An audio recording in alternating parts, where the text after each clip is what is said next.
Hi, my name is Susan Rainey, and I'm going to be teaching a class at Bewoolen, and it is on the Hitofude Cardigan.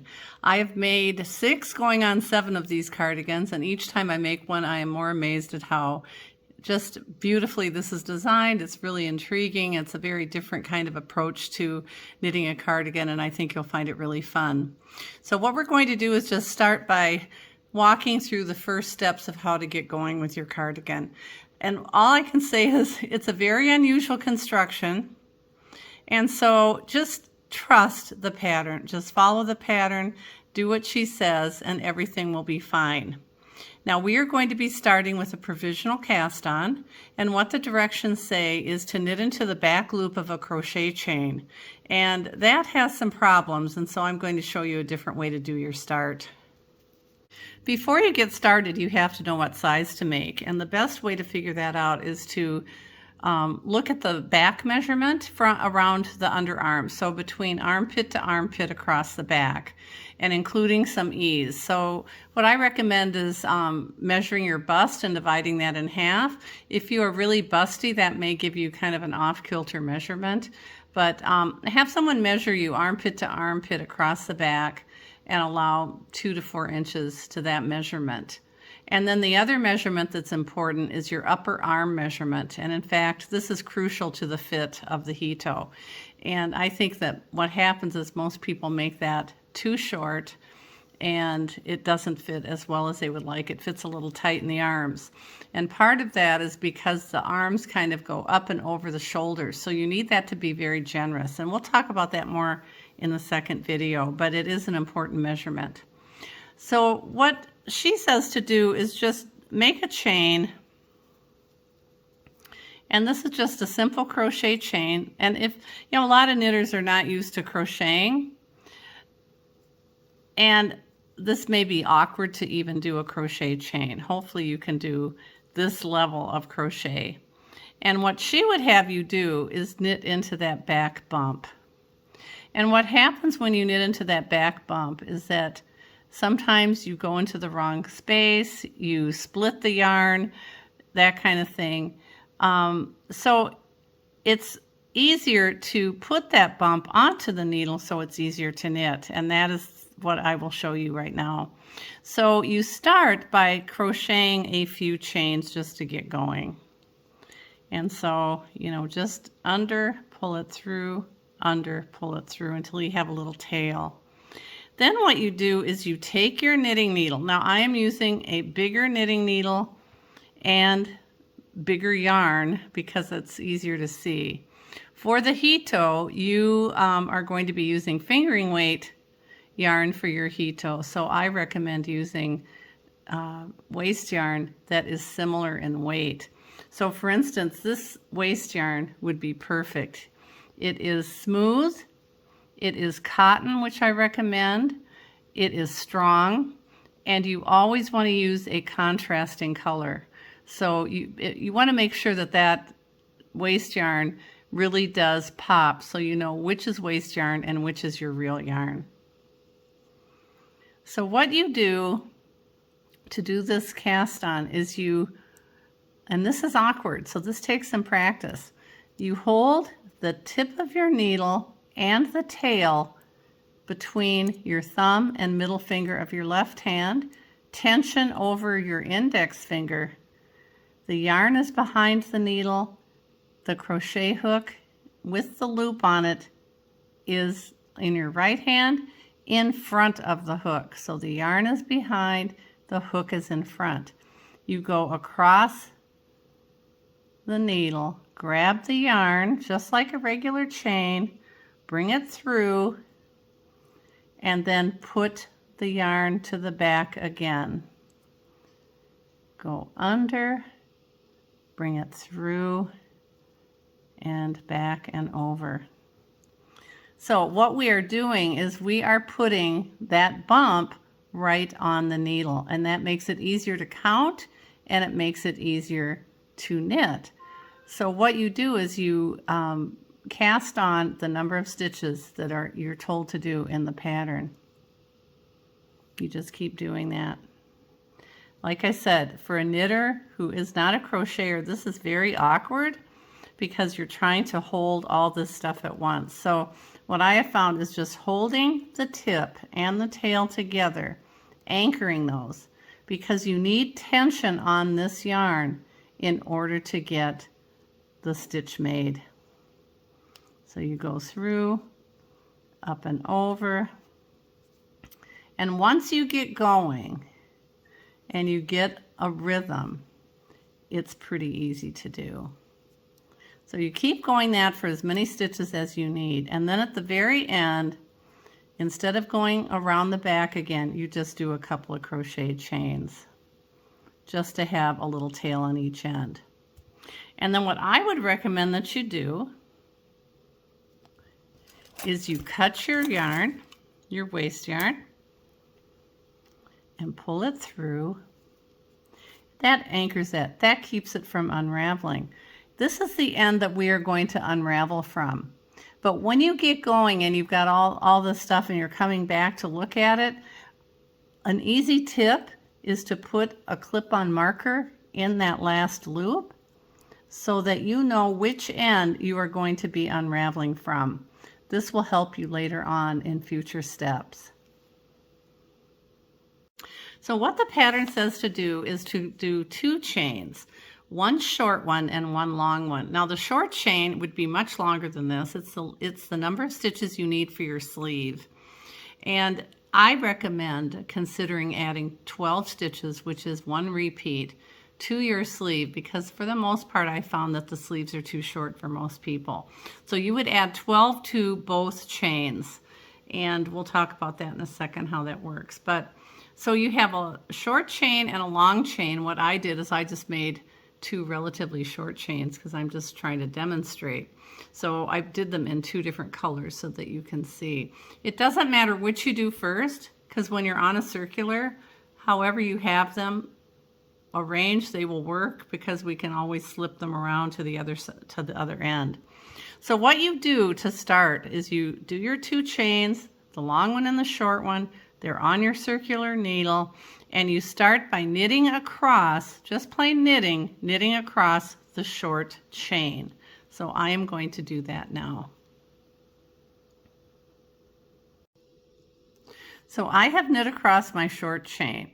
If you add 12 stitches to your sleeves, be sure to write it down. You want that number everywhere that refers to those sleeves so that you don't forget that you added those 12 stitches. So like I said, you would add 12 to both the long chain and the short chain. The first chain is one sleeve only. The long chain is the other sleeve and the back. Okay, now we have knit across this, and the next step, and this is right in the pattern, is you do ribbing for the first 6 stitches and place a marker. And the reason she places a marker is just so it sets those ribbing stitches off, so you know when you're hitting the ribbing. There's nothing magical about that marker except for that. So you do ribbing for the first 6 and then simply knit across to the end of that chain there. So right now, the right side of my work is facing me. You will see the purl bumps because when we knit across that first row, we were actually knitting across the wrong side. When we turned, we did 6 stitches of ribbing, knit 1, purl 1, knit 1, purl 1, knit 1, purl 1. We knit across the rest of our sleeve. This obviously is much shorter than what you would be working with. Here's our initial tail. Here's our little clip-on marker that shows where I'm going to unravel later on. Here's my working yarn. And now what I do is I knit across the long chain.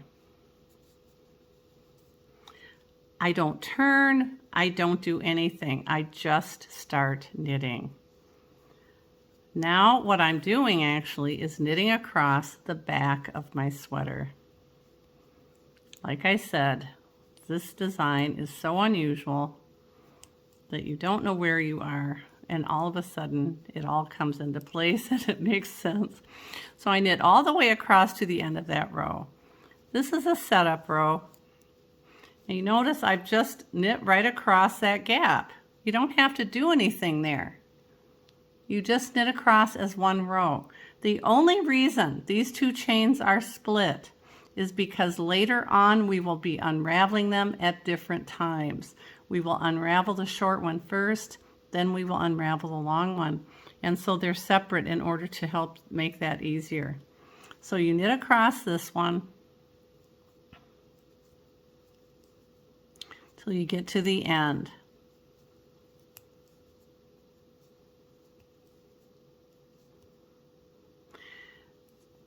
This will be a lot longer than this, a lot longer. This is your whole back and your other sleeve.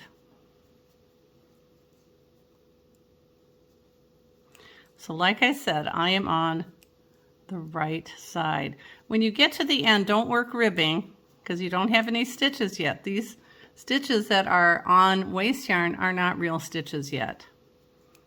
Okay, so we work across. Oops. And now we have row 1, okay? After this, there is a wrong side setup row. This was setup row number 1, and now we're going to do setup row number 2, and that is a wrong side row. We turn it around. We see our purl bumps now here, but we don't see purl bumps here, and that's normal. You've got our tail from our initial start, and now what I do is I do 6 stitches of ribbing, but in this case I start with a purl stitch because I'm on the wrong side. It will be a knit stitch on the right side. So I do purl 1, knit 1, purl 1, knit 1, purl 1, knit 1.